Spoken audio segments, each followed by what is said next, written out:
Nos da mucho gusto recibir a todos ustedes que están sintonizando en este momento esta serie titulada Los Misterios de Dios, donde estamos profundizando y tratando de sacar de esta mina de piedras preciosas que es la Biblia, los tesoros escondidos. Como dice el rey Salomón, gloria de Dios es esconder un asunto y es nuestra responsabilidad sacarlo a la luz. Así que Dios encripta, esconde tesoros, revelaciones en lenguaje metafórico, simbólico, para que nosotros tengamos la diligencia, la perseverancia de estar escudriñando, profundizando y no leyendo ya superficialmente las Escrituras. Y cuando de veras nos abocamos a una investigación profunda de la palabra de Dios, no, como dicen los jóvenes, no nos las vamos a acabar, nos vamos a sorprender, vamos a darle gracias a Dios, porque cada día un cristiano siempre tiene que decir: Dios mío, hoy me sorprendiste con esta cosa que ahora entiendo en la Biblia. Y si ya pasó una semana, 2 semanas que no te ha sorprendido con alguna iluminación que Dios te haya dado en tus devocionales de la Biblia, pues la sigues leyendo superficialmente. Vamos a ver ahora el misterio de la serpiente y de Jerusalén. Tal vez no terminemos y la próxima continuaremos, pero es importantísimo lo que vamos nosotros a descubrir. Abran sus Biblias en el capítulo 3 del libro del Génesis. Y antes de entrar en materia, recordemos que otra vez enfatizo, Dios ha encriptado. Dios ha escondido a través de símbolos, de metáforas y de números.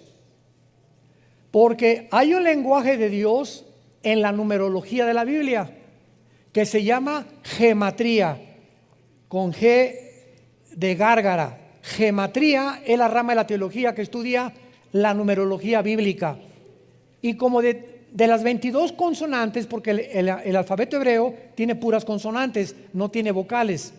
De estas 22 consonantes que se forman el alfabeto hebreo, cada una de las vocales tiene un número. Es un ejemplo nada más que les voy a dar ahorita. Por ejemplo, la palabra embarazo en el hebreo tiene 2, 7, 5. Son 3 letras que forman la palabra embarazo en el hebreo. Y son los 275 días del embarazo de una mujer. Increíble. Esto no lo pudieron haber hecho los hombres. Y vemos que todo eso está encriptado. ¿Cómo es posible que exactamente estas palabras estén relacionadas con los 9 meses que tiene una mujer de embarazo? Entonces, esto es solamente un botón de muestra, como decimos. Génesis capítulo 1. En el principio Dios creó los cielos y la tierra. Bereshit ha Elohim asamayin aeretz. Son 7 en el hebreo, son 7 palabras, y la del medio es un menorá. 3 a la izquierda y 3 a la izquierda, y en medio el 7, que es Jesús. Porque 3 a la derecha y 3 a la izquierda del menorá es el número del hombre. Fuimos creados en el sexto día. Y cuando Jesús entra en nuestra vida, pasamos de la mundanalidad a la espiritualidad con Jesús. ¿Qué es lo que significa el menorá? Y es el símbolo de vida nueva para el mundo. Es un menorá, vida nueva para el mundo. Ustedes entienden por qué lo tenemos como símbolo también. Muy bien, estos solamente son botoncitos de muestra. para que de veras se agarren y digan: ah, caray, esto está sabroso, ¿verdad? Qué rico está el postre.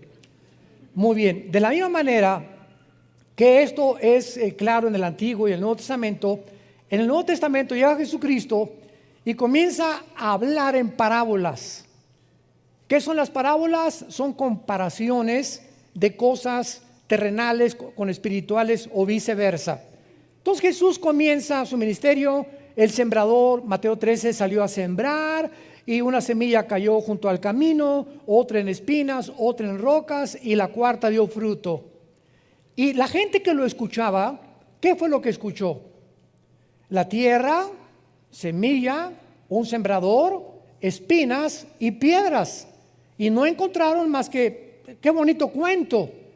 Y entonces agarró a los discípulos, después de que la gente no entendía, los llamó aparte y les dijo: a ustedes, los que me siguen, les es dado de conocer los misterios de Dios. Y entonces, aparte a ello, les explica: el sembrador es el que siembra la palabra de Dios, la semilla es la Biblia. El terreno es el corazón del hombre, los de junto al camino son los que cuando viene el diablo y no le entienden, se vea la palabra, los de espinos, etcétera, etcétera. Y él, detrás de un supuesto cuento o una historia, escondió los misterios del reino de Dios, para que hasta los granjeros, hasta los rancheros, cualquier indígena, no importa que no haya de la primaria, puedan entender los misterios escondidos en la Biblia si tienen a Cristo como su Señor. Y así llegamos a Apocalipsis también, que son puros símbolos, que las 7 estrellas, los 7 espíritus, las 7 cabezas, las 10 cuernos, etcétera, etcétera. Y todos estos símbolos están escondidos, pero representan verdades en el Antiguo Testamento. Entonces yo quiero estudiar Apocalipsis, necesito estudiar Daniel, Ezequiel y Zacarías principalmente, que me interpretan los cuernos y las cabezas y las bestias del Apocalipsis, porque la Biblia no es de interpretación privada. Entonces, abriendo la Biblia, encontramos en el capítulo 2 y en el capítulo 3 del Génesis lenguajes encriptados. Génesis 3: la serpiente era astuta más que todos los animales del campo que Jehová Dios había hecho, la cual dijo a la mujer: con que Dios os ha dicho, no comáis de todo árbol del huerto. Inmediatamente, lo primero que discernimos es que no podía ser una serpiente, sino que el mismo Nuevo Testamento, 2 Corintios 11, 2 al 3, les dice Pablo: temo que como la serpiente con su astucia engañó a Eva, vuestros sentidos sean extraviados de la sincera fidelidad de Cristo. Apocalipsis 12, 8 y 9, el dragón, la serpiente antigua que se llama Satanás. Entonces vemos que lo que aparece como un animal en el capítulo 3 del Génesis, sabemos que no era un animal. Una serpiente no camina, una serpiente no habla, y más que nada, una serpiente no razona.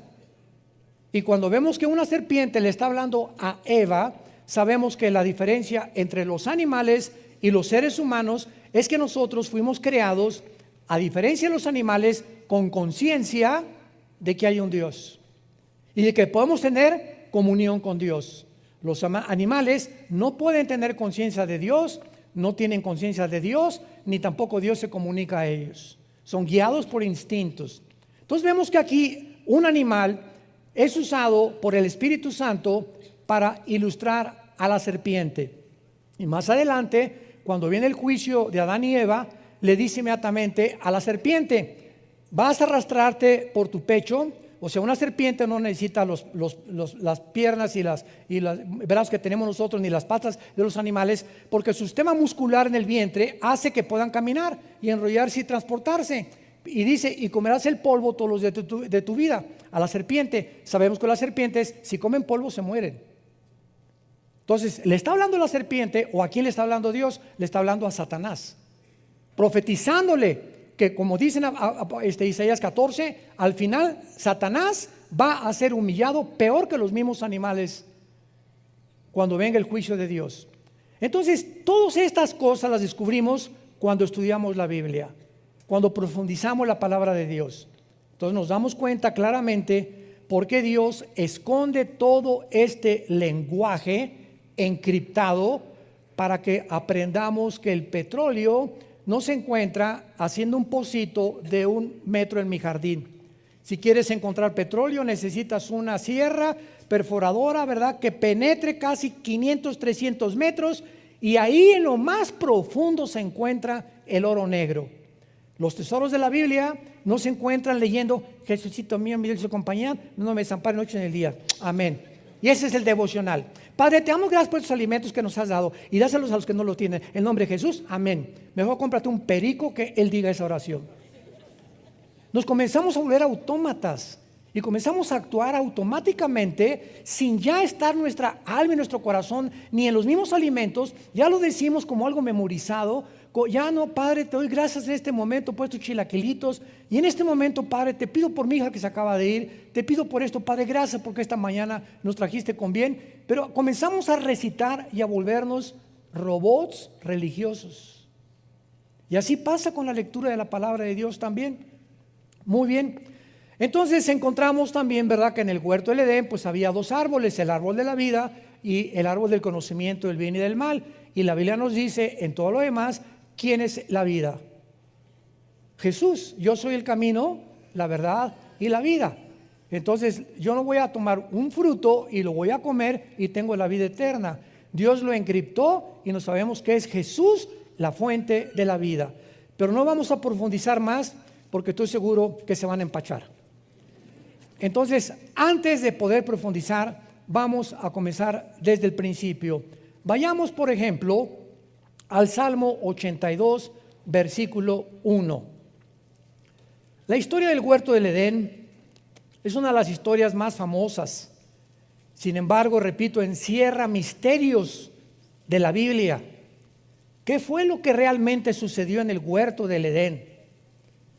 ¿Era la serpiente realmente un reptil que caminaba y hablaba y razonaba? ¿Y los árboles eran simbólicos o eran literales? ¿El fruto que comió Adán y Eva era literal o era simbólico?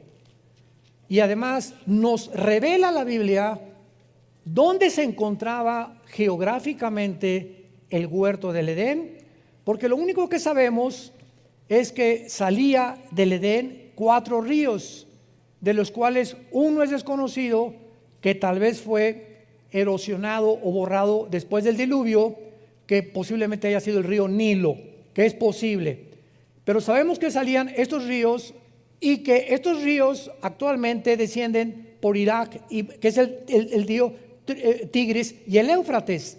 El Tigris nace en Turquía y recorre casi todo el Medio Oriente y desemboca en el Golfo Pérsico. Entonces nos damos cuenta que como se encuentra ahorita, si agarro un mapa ahorita y pongo a Israel y pongo a Jordania y pongo a Irak y pongo a Irán y pongo a Líbano, estas naciones que nosotros vemos geográficamente divididas por fronteras fueron divididas después de 1920. Antes de 1920, la división geográfica que tiene el Medio Oriente ahorita no existía. Y antiguamente Irak y Siria eran la misma nación. Se le llamaba la nación Asiria y por eso se llama la Mesopotamia. Esto es muy importante. Llega 1922, los ingleses derrocan al imperio turco, al imperio otomano, que tenían el control del Medio Oriente. Los ingleses toman el control del Medio Oriente, viene la declaración Balfour de los ingleses, proporcionándoles a los judíos el derecho de regresar a la tierra, pero pasaron cientos de cosas que impidieron que regresaran, y entonces viene la Segunda Guerra Mundial. Hitler mata a 6 millones, y ante este espectáculo, ¿verdad?, nos damos cuenta que comienza el Medio Oriente a ser dividido, y todas las naciones que forman ahorita el Medio Oriente, de 1925 a 1950, 48, 50, fueron divididas por las Naciones Unidas.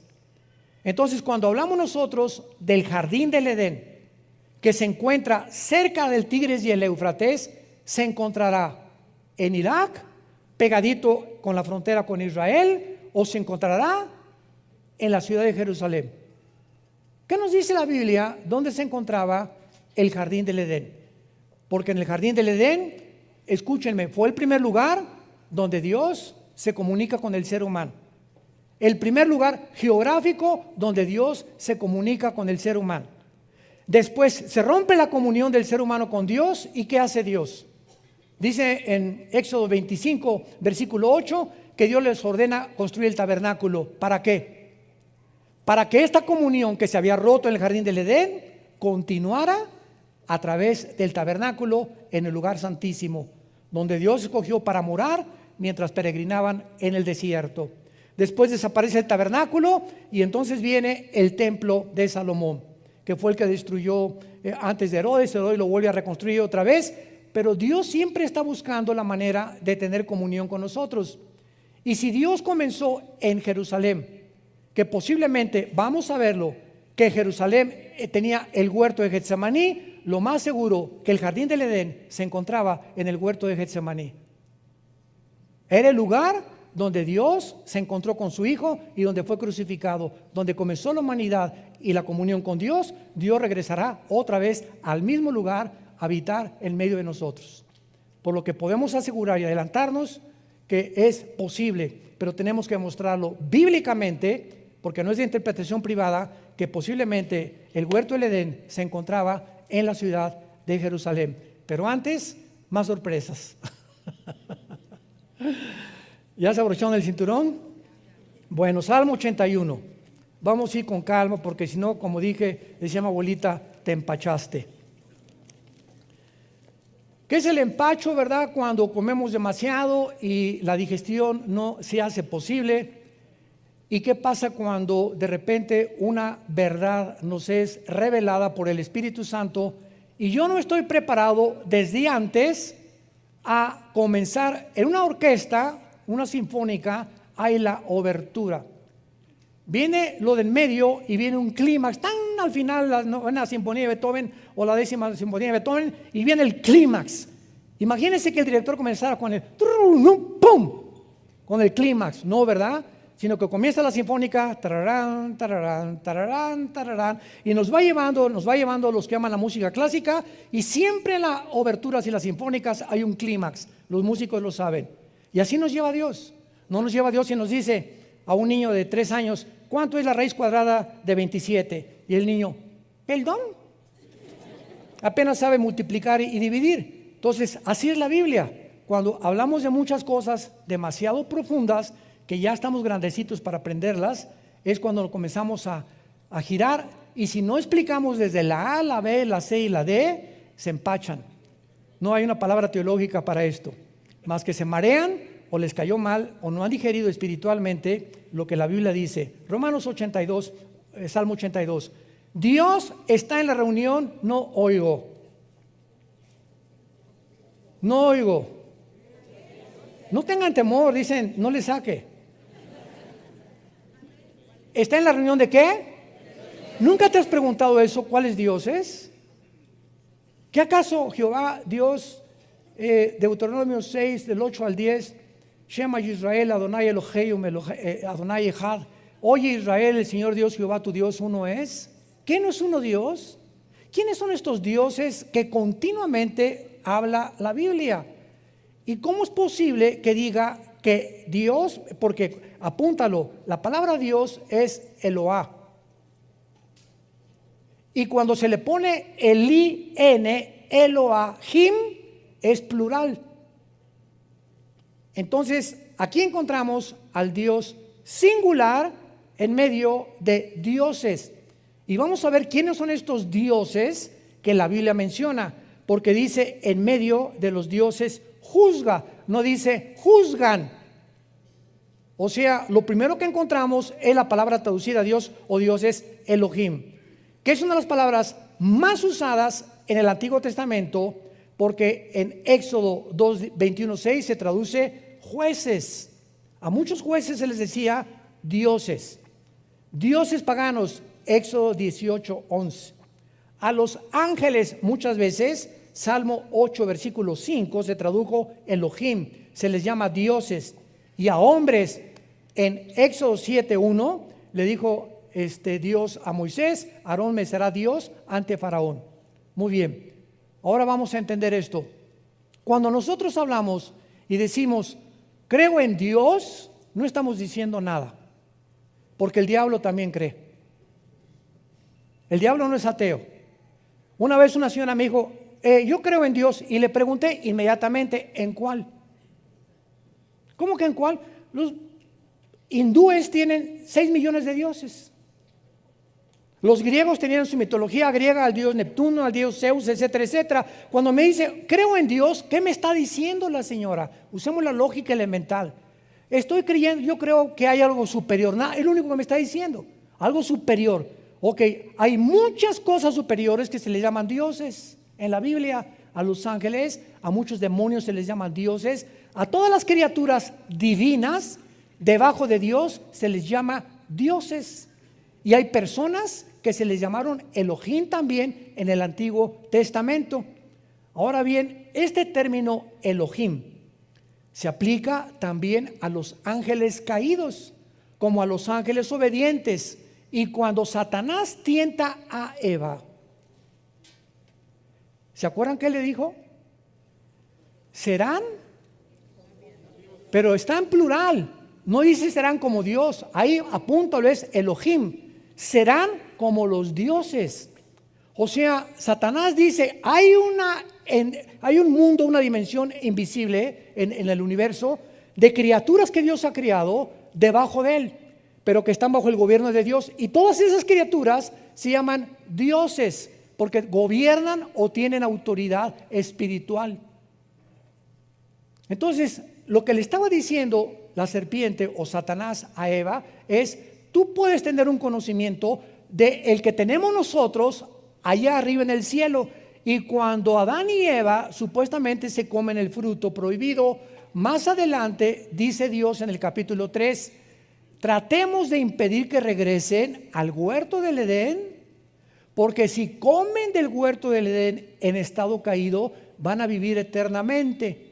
Entonces, cuando Dios los saca del huerto del Edén, hace en su misericordia, porque no podían vivir en pecado eternamente. Entonces fue una misericordia de Dios lo que hizo, pero Dios hace una cosa tremenda en Génesis 3, serán como nosotros, sabiendo el bien y el mal. Si ellos comen otra vez, serán como nosotros, sabiendo el bien y el mal.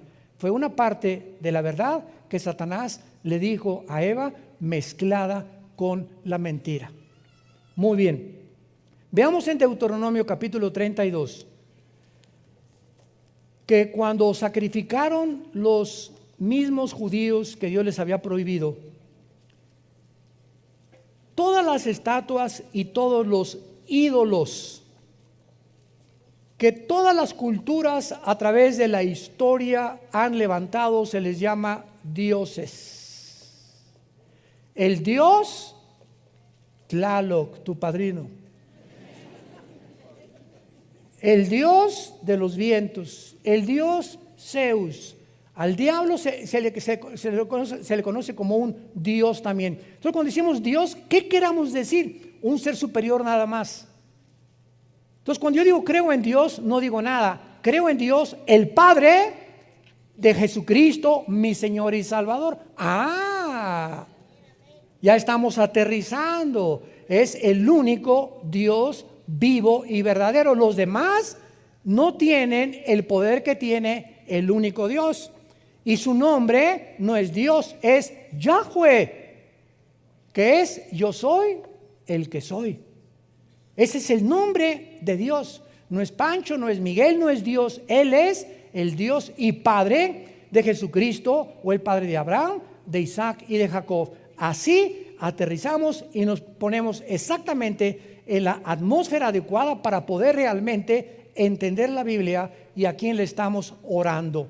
Porque hay mucha gente que ora, dice a Dios y le están orando al mismo diablo y a los mismos demonios. Lo vamos a comprobar. Deuteronomio 32, versículo 17. Dice Moisés, sacrificaron a los demonios y no a Dios. A dioses, o sea, a los demonios, se le está llamando dioses. A dioses que no habían conocido, a nuevos dioses, otra vez ponle ahí, es Elohim, venidos de cerca, que no habían temido nuestros padres. ¿Ya van avanzando? Ya van descubriendo que esa palabra Elohim no habla más que en plural de dioses, y Dios singular Eloa. Cuando es el in aumenta el plural en el hebreo. Entonces nos damos cuenta que cuando muchas personas se hincan delante de una estatua, de una virgen o de un santo, o si, nuestra hija Natalia, que acaba de casarse, se fueron a Bali en luna de miel. Me dice, papá, es el lugar más barato de México, de más que la Riviera Maya. En Bali, $100 diario con todo incluido en los hoteles, no te imaginas, pero está a casa allá donde nace el aire. Yo le digo, a mí no que me inviten, me aviento 18 horas en el avión y ¿para qué fui, verdad? Bueno, se fueron para allá y me decía, papá, no te imaginas la cantidad de templos que había por todos lados. Y diferentes estatuas, diferentes ídolos y las, ¿cómo se llama? Las que ponen arriba de las iglesias también. Y bueno, por todos lados, todos estos ídolos y todo Tlaloc y a todo lo que el mundo le llama dioses o implica algo con lo sobrenatural, son demonios. Detrás de esas construcciones que de alguna forma magnética atraen a esas personas a que los adoren.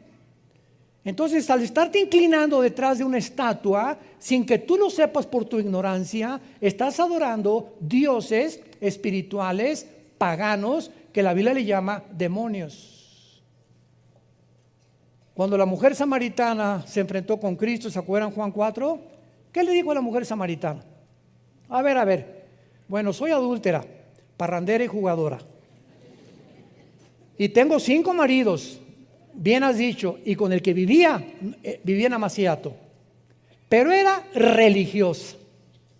Y a las 12 del día fue a sacar el agua porque las mujeres prostitutas no podían ir a la hora en que las mujeres decentes recogían el agua a las 8 a 10 de la mañana.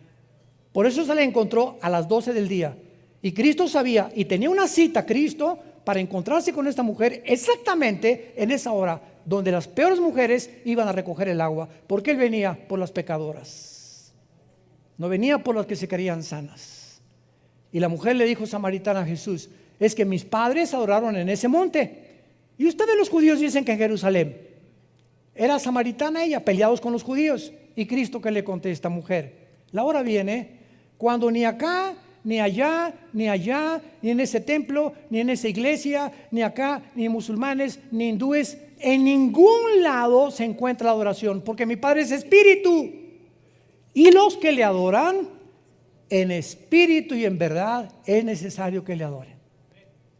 Pero Jesús, antes de esta explicación, le dice, créeme a mí. ¿Cómo podemos encontrar cuál es la verdadera religión? No hay ninguna verdadera religión. Créele a Jesús. No seguimos ninguna religión. Cuando me dicen en Estados Unidos, en las aplicaciones, ¿a qué religión pertenece? Le pongo ninguna. A ver, venga, ¿para qué me hable? Oiga, pero usted es pastor, ¿cómo que no? Yo no soy religioso. El cristianismo no es una religión, Señor. Discúlpeme, pero lamento su ignorancia. El cristianismo es una relación personal. Usted puede ser católico, remojado, bautizado, con viernes primero, hindú, etcétera, etcétera, e irse al infierno. La religión no salva a nadie. Jesús vino al mundo para invitarnos a que le abriéramos nuestro corazón y que nos quitara las vendas y guiarnos a la verdad. Y seguimos a un hombre llamado Jesucristo, que fue crucificado, enterrado y resucitado los 3 días. Él es nuestro Dios. Todos los demás son dioses falsos. Dice Santiago 2, los demonios también creen y tiemblan, pero nunca obedecen. Entonces vamos entendiendo y aclarando toda la terminología y todas las raíces etimológicas de las palabras, porque los medios de la televisión, los periódicos, los comentaristas, los entrevistadores, los supuestos politólogos, filósofos que hay en el mundo no tienen ni idea de lo que es el cristianismo. Y siempre lo relacionan con que es una religión, por ignorar la Biblia, porque es lo que se ha transmitido por tradición desde hace mucho tiempo. Entonces, la frase nuevos dioses, Elohim, venidos de cerca, aquí en Deuteronomio 32, 17, se refiere a los ángeles caídos que vivían cerca de Dios. Cerca de Dios y que ahora operan perversamente en el mundo. Ahora vayamos a Ezequiel capítulo 5, versículo 5. A mí me parte el corazón cuando alguien viene a la iglesia sin Biblia. Venir a la iglesia sin Biblia es como haber ido ayer al Estadio Azteca y ver a América Chivas sin pelota. ¿Verdad? Si vas a un partido de fútbol y no tienes pelota, pues ¿para qué juegas? Venir a la iglesia sin Biblia es lamentable. Ezequiel 5, versículo 5, tremendo. Así ha dicho Jehová el Señor. Esta es, ya vamos comenzando a bucear. Ya estamos como a 10 metros de profundidad. Esta es Jerusalén, la puse en medio de las naciones y la tierra de alrededor. Apunta la palabra en medio en el hebreo. Es la palabra Tawech, como suena con T de tío, A-W-S-H, Tawech, y significa ombligo. Significa ombligo. La puse como el ombligo de las naciones. Es el centro de donde nosotros nacimos. ¿Qué es el ombligo? La parte física de mi anatomía que tenemos aquí, el agujerito que tenemos aquí, y con el cual estábamos conectados en la antigua vida, cuando estábamos en el líquido simniótico, ¿verdad?, de mamá. Ahí era lo único que nos conectaba, y cuando nacemos a esta dimensión y salimos de la dimensión de la matriz de la mamá al mundo, lo primero que hacen es que cortar el cordón umbilical, que ya nos separa de la antigua vida a la nueva vida. Y cuando Dios le llama a Jerusalén el ombligo, está diciendo que desde ahí nació la ley, de ahí Dios vino a morir, ahí fue crucificado, ahí estuvo en el huerto del Edén, ahí fue donde el monte Moría. Abraham iba a sacrificar a Isaac. Ahí estuvo el templo de Jerusalén, el templo que está ahorita debajo de la cúpula de la mezquita de Omar. Es el centro de todo, y ahí en Jerusalén comienza la tercera guerra mundial, y en Jerusalén Dios bajará de su tercer cielo a poner su trono en la tierra en Jerusalén. Es el lugar más santo que existe en toda la historia del ser humano. La ciudad más perseguida, más odiada, la más controvertida de todas las cosas,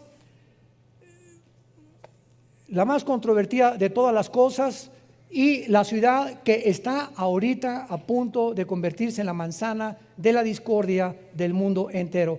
Ahora vamos a comenzar a comprobar todas estas cosas. Otros han colocado el huerto del Edén en Israel, en el monte de Sión, y de acuerdo a la historia de los judíos y al lugar donde Dios creó a Satanás, fue en el Edén.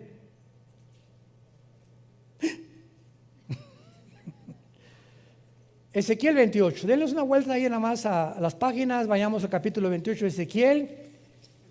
Y antes de que nosotros fuéramos creados, o nuestros primeros padres Adán y Eva, en el huerto del Edén, ese lugar geográfico fue el lugar de la creación de la criatura espiritual más sabia, poderosa, magnífica, bella, inteligente, que se llamaba Lucifer. Ahí en el huerto del Edén, donde ya lo estaba esperando Lucifer, Adán y Eva, ese lugar se puso celosísimo. Lo vamos a ir entendiendo por qué el ataque, por qué no atacó a Adán antes de que fuera creada la mujer, cuando estaba solito Adán. ¿Por qué cuando ya Dios saca a la mujer del hombre, es cuando Satanás se pone celoso y ataca a la mujer? Lo vamos a ver después. Bueno, aquí en Ezequiel 28, versículo 12 en adelante, vemos lo que iniciamos al principio. Hijo de hombre, Ezequiel 28, 12. ¿Levanta endechas sobre quién? Vemos cómo en la Biblia Dios pone al frente reyes o personajes para mostrarnos que detrás de los reyes y de muchos gobernantes se encuentran poderes de las tinieblas manejándolos. Entonces podemos ver a un Hitler, o podemos ver un Saddam Hussein, un José Stalin, ¿verdad? El que tú me quieras mencionar, y vemos al ser humano y los psicólogos, los psiquiatras, Stalin, Hitler, personas sociópatas, esquizofrénicas, paranoicas, todos los adjetivos de la psiquiatría, etcétera, en él. Pero detrás de todos esos adjetivos que descomponen una personalidad o la convierten en un loco, se encuentran poderes de las tinieblas, de acuerdo a la Biblia, operando en ellos. ¿Y por qué esas personas se descompusieron mentalmente y comenzaron a manifestar una insanidad mental, a decir cosas y actuar de manera no coherente, ni lógica, ni racional? Eso no lo entiende la psicología ni la psiquiatría. Y entonces cuando un psiquiatra o un psicólogo, con el respeto que se merecen, trata de ubicar a un paranoico, a un esquizofrénico, a un sociópata, a un psicótico, a una conducta normal, no tienen la terapia para hacerlo más que con chochos, con químicos, Valium, Ecuanil, Prozac, pastillas tranquilizantes. Y tú vas a un hospital psiquiátrico y el 99.9% de todos los pacientes en todos los hospitales psiquiátricos del mundo los tienen drogados. Los tienen que manejar con químicos para poder controlarlos. Porque la condición mental en la que ellos se encuentran no es una condición mental física, es una condición espiritual.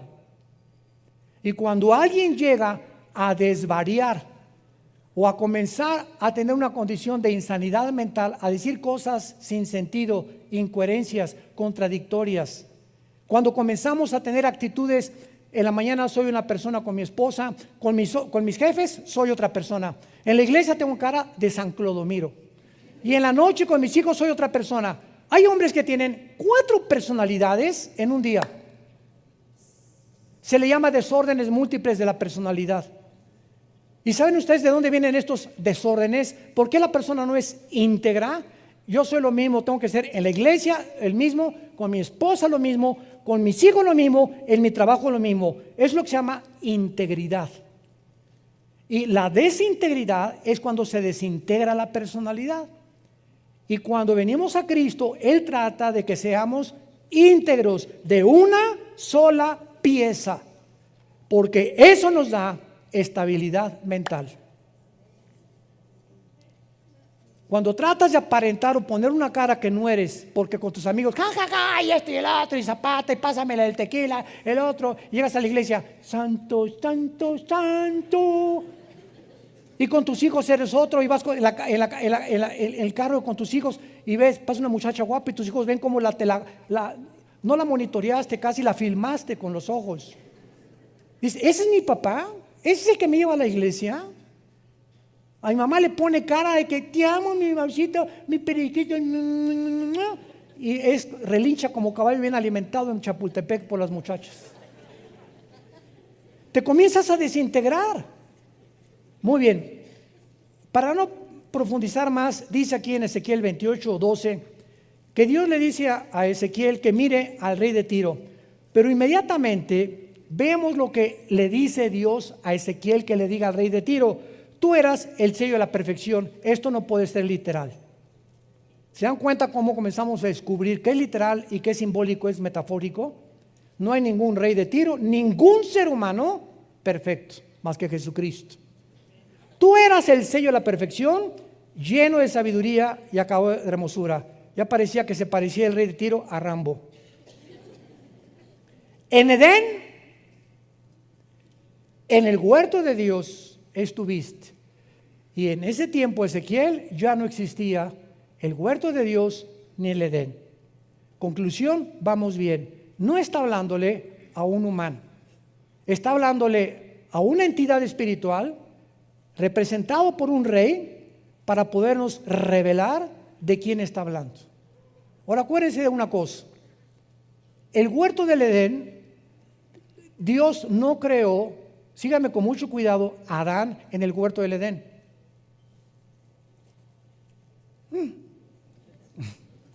Si leen ustedes capítulo 2 del Génesis, van a ver ustedes que Adán fue creado en el Edén. El Edén es la zona geográfica que cubría tal vez la mitad de la tierra.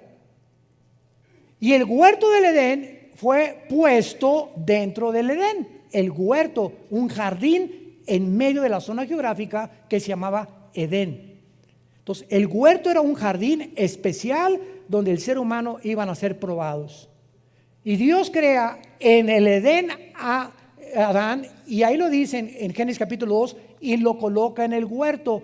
la única que fue formada en el huerto fueron ustedes, las mujeres, en el paraíso de Dios. Con razón. Con razón nos traen como nos traen, ¿verdad? Hoy en la mañana se lo dije a mi esposita y me dijo, ay, qué bonita cosa me has dicho, con razón, ¿verdad? Le digo, con razón te amo tanto. Las mujeres fueron creadas en un paraíso, nosotros en el barro y en la tierra y en el lodo.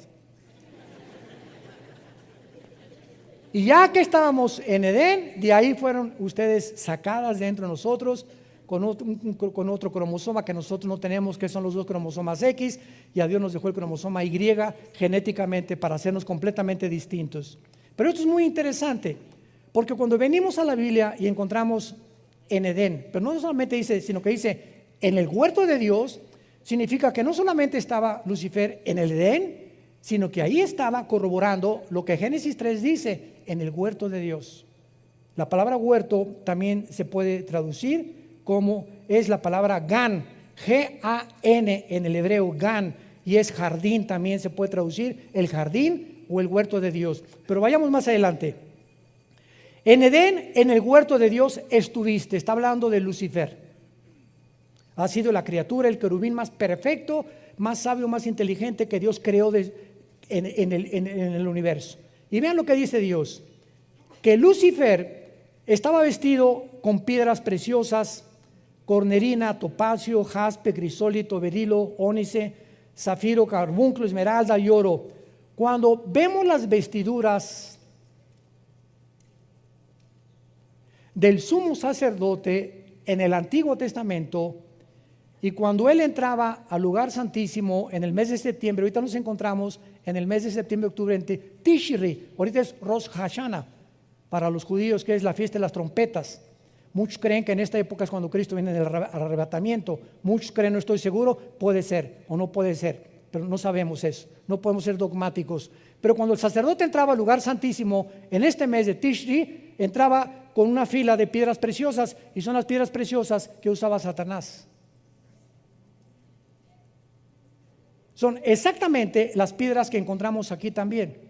¿Qué nos habla esto? Que Satanás, antes de caer, no era su nombre. Satanás significa adversario, si lo quieres apuntar, en el hebreo Satán. La palabra diablo tampoco es su nombre. La palabra diabolos en el griego significa el que acusa o el que calumnia. Pero su nombre es Lucifer. Ese es el nombre de Satanás y del diablo, Lucifer. Los demás son títulos.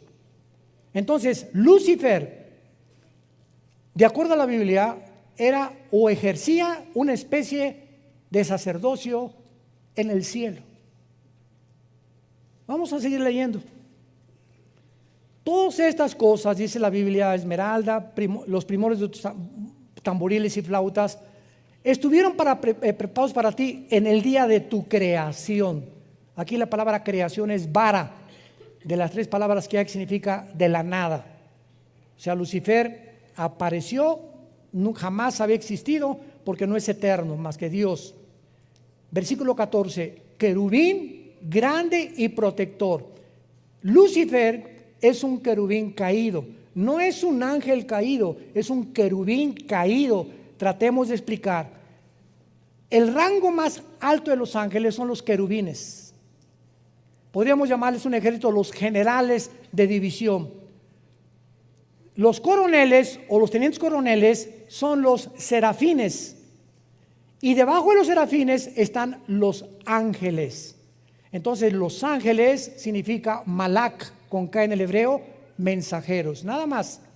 Nunca Dios ha mandado querubines más que en el huerto del Edén y en el tabernáculo, en el arca del propiciatorio, porque a los que Dios manda a la tierra son ángeles, y uno de ellos, el más importante, es Gabriel. Entonces los querubines es el rango más alto de las criaturas de Dios. No todos son ángeles. Los ángeles son los mensajeros, los serafines están alrededor del trono de Dios, esos jamás han bajado a la tierra, y los querubines, más que Satanás, ha bajado al mundo algunas veces, como lo vamos a ver. Y se le llama protector. Pregunta, ¿a quién protegía querubín? ¿Se fijan cuando estudiamos la Biblia? comenzamos a preguntarnos, y no nada más así, tú querubín protector, te puse el santo monte de Dios, estuviste, amén. ¿Por qué se le llama protector? ¿Había alguien a quien tenía que proteger? Lucifer, ¿te has preguntado eso? Vean ustedes cómo podemos descubrir los tesoros de la Biblia. Aun cuando Lucifer no había caído, existía en los ángeles la posibilidad de rebelarse contra Dios. La misma capacidad que tenía Adán y Eva, que fueron creados sin pecado, pero con la posibilidad de rebelarse contra Dios. O sea, los ángeles podían pecar. Adán y Eva podían pecar. Cristo, cuando fue tentado por el diablo, pregunta, ¿podía pecar? No, no podía pecar porque es Dios. Y él no fue tentado en su divinidad. Cristo no podía pecar. Entonces, cuando Dios lo enfrenta con Satanás a Cristo, no era para probar si él podía pecar, porque Dios sabía que no podía pecar, él era Dios, era su hijo, sino para demostrar que no podía pecar. Es como cuando un ingeniero hace un puente y lo inauguran y prueban el puente, no para ver si se va a caer, para demostrarle al mundo que el puente fue construido para que no se caiga. Entonces, Cristo no podía caer en tentación porque Él era Dios. Esto es muy importante en la teología, a los que estudian teología. Entonces, Satanás sí podía caer, y Adán y Eva sí podían caer, y cayeron. Entonces, Lucifer estaba cuidando que cuando hubiera una rebelión en el cielo, él protegiera a Dios. Y al que Dios crea para que lo protejan y cuiden el reino de Dios en el cielo, es el primero que se rebela y inicia la rebelión en contra de su Creador. Ahora entendemos por qué dice la Biblia en 2 de Pedro que a los ángeles no los perdonó Dios. Yo recuerdo antes de ser cristiano, le platiqué a mi esposa también hace como una semana, que una de las cosas que más me impedían a mí ser cristianos es que a mí siempre me ha gustado pensar mucho y leer mucho desde niño. Y yo les preguntaba a los cristianos, a mi hermano y otros que me llegaron a Cristo después, ¿Dios es bueno? Sí. ¿Por qué no perdona a Satanás? ¿No es misericordioso Dios? ¿Por qué no lo perdona? Y no me contestaban. Y este hombre se llamaba Giovanni Papini. Es un libro que él escribió, Giovanni Papini, tratando de criticar y de juzgar así. ¿Y por qué si Dios sabía que Lucifer se iba a rebelar? ¿Para qué lo creó? Y son preguntas que requieren respuestas y que las tenemos en la Biblia. Entonces, cuando Dios crea a los ángeles, no crea a una entidad espiritual o entidades robots. Tenían que tener la capacidad de elegir libremente. Y como ellos fueron creados cerca de Dios y vieron a Dios, a los que mucho se les da, mucho se les pide. Por haber vivido tan cerca de Dios, no los perdonó Dios. Los seres humanos, los cristianos, nunca, dice 1 de Pedro, hemos visto a Dios. Confiamos y creemos en aquel a quien hemos visto. Vivimos por fe. ¿Qué es la fe? La certeza de lo que se espera, la convicción de lo que no se ve. Si lo veo, ya no es fe. Si yo veo un paciente que se levanta en la silla de ruedas, voy a creer. No es cierto, porque la fe no es por la vista, la fe es por el oído. Romanos 10:17. Y entendemos por qué no perdonó Dios a los ángeles.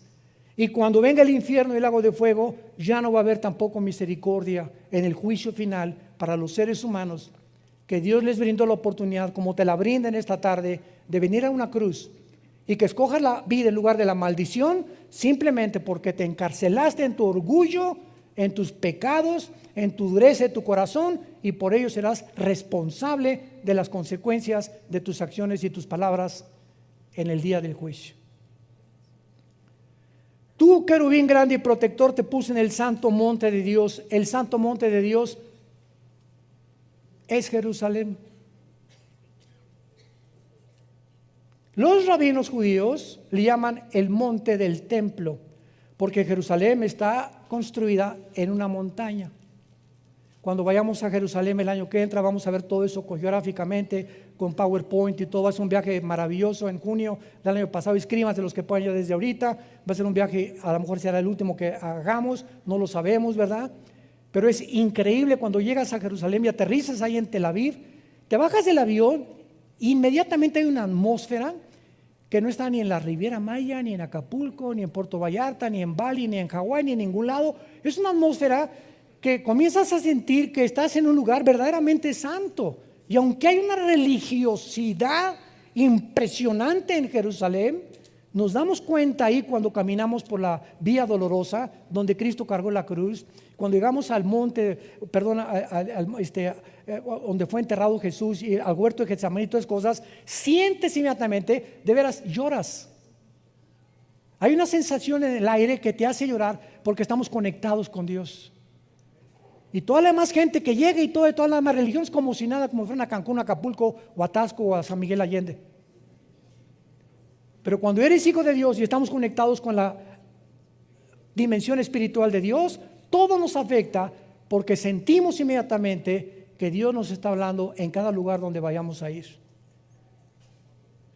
Lo más importante de esto, para terminar, dice aquí en Ezequiel 28, y lo vamos a dejar de tarea para la próxima clase. Dice en el versículo 17, el pecado de Lucifer: se enalteció tu corazón a causa de tu hermosura, corrompiste tu sabiduría a causa de tu esplendor, te arrojaré por tierra, delante de los reyes te pondré para que miren en ti. Por favor, pongan atención, versículo 18, con la multitud de tus maldades y con la iniquidad de tus contrataciones.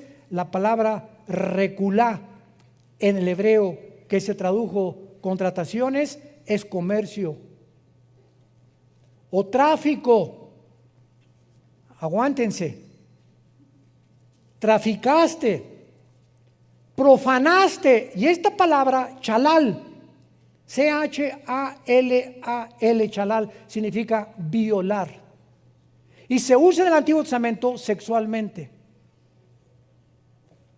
Traficaste y violaste. ¿Qué violó Satanás ahí arriba, Lucifer? ¿Con quién traficó? ¿Es posible que haya un tipo de reproducción de los ángeles? ¿Por qué dice en Génesis capítulo 3:15, tu semilla? Le está hablando a Satanás, tu esperma, la palabra ser en el hebreo es esperma, tu semilla estará en enemistado contra la semilla de la mujer. Y nace Caín, y Caín no aparece en la genealogía de Lucas ni de Mateo como hijo de Adán. Desaparece el mapa Caín.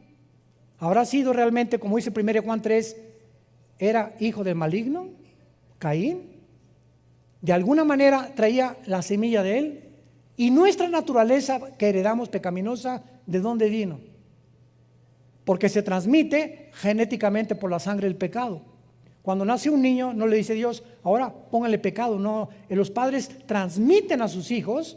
Los 23 cromosomas míos y los de mi esposa forman el cigote, 46 cromosomas, y ahí está el ser humano completito y bien pecadorcito. Como dice David en el Salmo 51, en pecado me engendró mi mamá. Entonces, cuando comenzamos a profundizar todo esto, nos damos cuenta que en Génesis 6 los ángeles se metieron con las mujeres y produjeron gigantes. ¿Qué pasó en Génesis 6? ¿Alguna problema o algún experimento genético que hicieron con las mujeres? Y Judas, antes de Apocalipsis, la epístola de Judas dice que los ángeles, igual que los sodomitas, se fueron en pecados fornicando, igual que los sodomitas. Fornicando los ángeles. Oiga, hermano, pero acuérdense de Mateo 22. ¿Qué dice Mateo 22? Cuando se casen, cuando resuciten, no se casarán ni serán en casamiento, serán como los ángeles están en el cielo. Los ángeles en el cielo no tienen acceso, cuando bajan a la tierra, tienen forma de mezclarse con los seres humanos y producir engendros y producir fenómenos o mutaciones genéticas. Niños que nacen con dos cabezas, niños que nacen descerebrados. La mayor parte de las veces es un problema de drogas durante el embarazo o de que algún antepasado estuvo en la brujería, pero encontramos que se transmite todo genéticamente. Todo tiene un origen. El origen de los árboles, ¿qué es? una semilla. Ese árbol inmenso estaba concentrado, el volumen de eso en una semilla. Nosotros, ¿cuál fue nuestro origen? Un esperma de mi papá. En un esperma de mi papá, el óvulo de mi mamá, ahí se juntaron, ahí estabas tú y ahí estaba yo. Y míranos ahora. Cerebro, orejas, oídos, páncreas, hígado, sistema cardiovascular, gastrointestinal, piel, millones de células, de cromosomas, etcétera, etcétera. Todo en una semilla. Seguiremos estudiando. Te damos gracias, Señor, por tu palabra.